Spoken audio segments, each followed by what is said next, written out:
하나님의 말씀 신명기 18장 15절 말씀입니다. 같이 읽겠습니다. 내 하나님 여호와께서 너희 가운데 내 형제 중에서 너를 위하여 나와 같은 선지자 하나를 일으키시리니 너희는 그의 말을 들을지니라. 아멘. 나와 같은 선지자 하나, 이게 누구라고요? 예수 그리스도, 앞으로 오실 메시아입니다.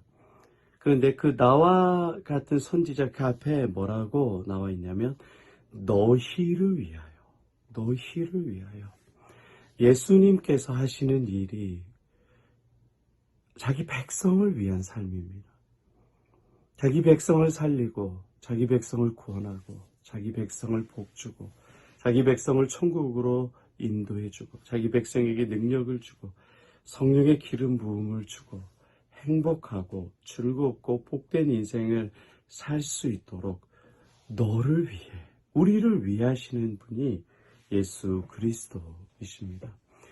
여러분, 참 우리는 하나님에 대해서 착각할 때가 많이 있어요. 하나님을 멀리 계신 하나님으로 생각하고 하나님을 죄인을 죽이는 그런 잔인한 하나님으로 생각할 때가 많이 있습니다. 여러분, 하나님의 속성은 여러 가지가 있는데 가장 중요한 속성이 사랑과 공의입니다. 죄인은 하나님이 죽이시지만, 그렇지만 하나님을 나오는 자들은 하나님을 사랑하십니다. 근데 죄인을 다 죽이는 것이 아니라 자기가 죄인이라고 고백하고 예수께 나오는 자들은 주님을 살려주시고, 자기가 죄인이면서도 죄인인 줄 모르고 예수께 나오지 않는 자들은 다 심판받아서 멸망을 받는 거예요. 그런데 이 하나님께서 어떤 일을 행하시느냐?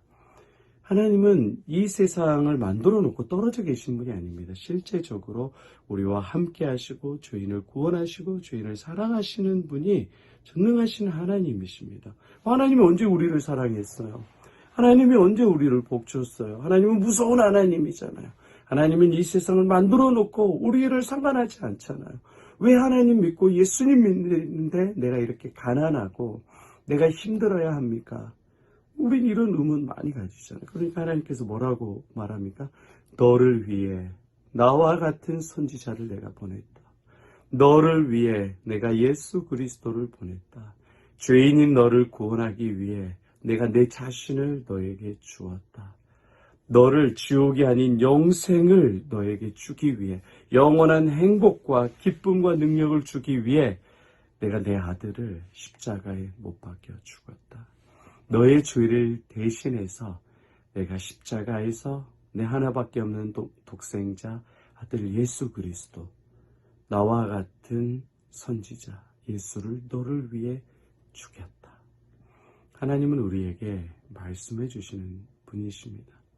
하나님은 말로만 우리를 사랑한다, 우리를 복되다, 우리의 기도에 응답한다 말씀하시는 분이 아니라 자기의 사랑하는 독생자들 예수를 우리를 위하여서 주신 분이십니다. 자기 자신을 우리의 죄를 대신해서 십자가에 주신 분입니다. 세상에 어떤 종교도 신이 인간의 몸으로 와서 자기 자신을 대신 주시는 분이 없어요. 어떤 종교도 없습니다. 오직 기독교만이 우리를 위해서 생명을 주시는 거예요. 그러면 우리를 위한 그 하나님의 사랑이 너무나도 크고 놀라운데, 전능자 창조주께서 우리를 위해서 생명을 주셨는데, 그러면 우리는 그 생명을 받을 만한 사람인가? 저와 여러분은 그렇게 예수님의 은혜와 사랑을 받을 만한 사람인가? Absolutely no입니다. 절대 아니에요. 절대 아니에요. 우리는 예수 그리스도의 사랑을 전혀 받을 만한 사람이 아닙니다. 늘 범죄하고, 늘 패역하고, 늘 하나님을 대적하는 죄인들입니다. 은혜를 받아도 감사할 줄 모르고 예수님의 은혜에 대해서 늘 의심하는 자가 우리들입니다. 차라리 교회 안 다니는 사람들이 굉장히 정직하고 착하고 신실한 사람들 많아요. 여러분, 대자대비하신 부처님을 섬기는 보살님들 봐봐요. 얼마나 착한지, 얼마나 신실한지. 그들은 절에 가서 죽은 신인 부처를 섬기면서도 지극정성으로 섬기고 원망하지 않아요. 왜 원망하지 않는지 아세요? 내세가 있으니까. 나중에 좋은 동물로, 사슴으로 태어나야 되니까. 원망했다간 지렁이 바퀴벌레로 태어나면 어떻게 하려고. 아주 그분들은 인격적이에요. 기독교인들은 착하게 살아라. 빛과 소금 미러라. 거짓말하지 마라. 말은 잘해. 되냐고요? 안 되지. 근데 하나님이 누구를 더 사랑하겠어요? 자기 백성, 자기 아들, 죄인인 우리를 사랑한다. 하나님은 의로운, 자기 스스로 의롭다고 한 바리새인들과 서기관들과 제사장들을 찾아가는 것이 아니라 죄인이어서 괴로워하는 세리와 창기들을 찾아가셔서 예수님은 죄인에게 의를 부어주시고 죄인을 불쌍히 여겨주시고 죄인에게 생명을 주시고 죄인이라고 자기를 고백하는 자들에게 성령을 부어주십니다. 너희를 위하여. 참 우리 인생이 늘 혼란스러운 게 그거예요. 예수 믿는데 하나님이 언제 우리를 위했느냐. 내가 가난한데, 내가 병들었는데, 우리 식구가 이렇게 어려움에 처했는데, 왜 이렇게 인생에 갈등과 문제가 많은데 언제 하나님께서 우리를 위하여서 함께 하셨느냐. 주 안에 사랑하는 여러분, 전능자이신 살아계신 예수 그리스도께서 저와 여러분의 죄를 대신해서 십자가에 죽으셨습니다. 전부를 주셨어요.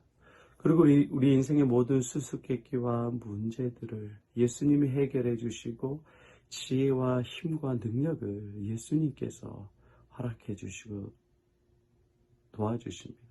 우리 이 세상을 떠날 때 주님께서는 영원부터 영원까지 행복한 천국을, 영생을 우리에게 주시는 거예요. 그럼 도대체 뭘 더해줘야 돼? 병들면 주님이 치료해 주시고, 가난하면 주님이 채워주시고, 자식들이 원망불평하면 주님이 고쳐주시는데, 그러니까 여러분들 왜 원망불평하고 힘들어하느냐? 이 실제적인 우리를 위하시는 예수를 붙들지 않고 여러분은 자꾸 내 생각, 내 고민에만 머물러 있어요. 이 자식들한테도, 자식들이 말 들어요? 안 듣지. 안 들으면 왜 그 점을 이야기하냐고. 말 안 듣는 것, 애들이 핸드폰하고 게임하는 것을 이야기하냐고. 애들이 여러분 게임하지 마라 그러면 좋게 안 듣고 원망불평하고 화내고 짜증내요. 뭘 이야기해야 되는지 아세요? 그렇죠. 예수 이야기해 줘야 돼요. 주님이 너를 사랑하시고 주님이 너와 함께 하신다.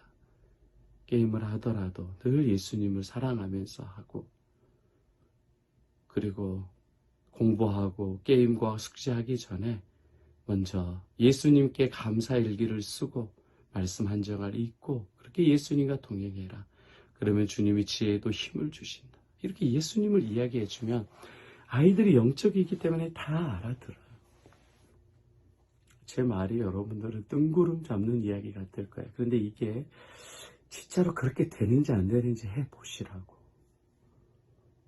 여러분들 예수 믿는 사람들에게, 자녀들에게, 부부간에 늘 예수님으로 이야기를 해보고, 이야기를 못하고 못 알아먹는 사람이 있을 땐 속으로 그렇게 생각해 보세요.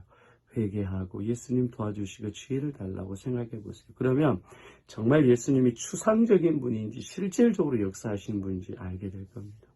그러니까 여러분, 우리를 위해 하시는 그 예수님을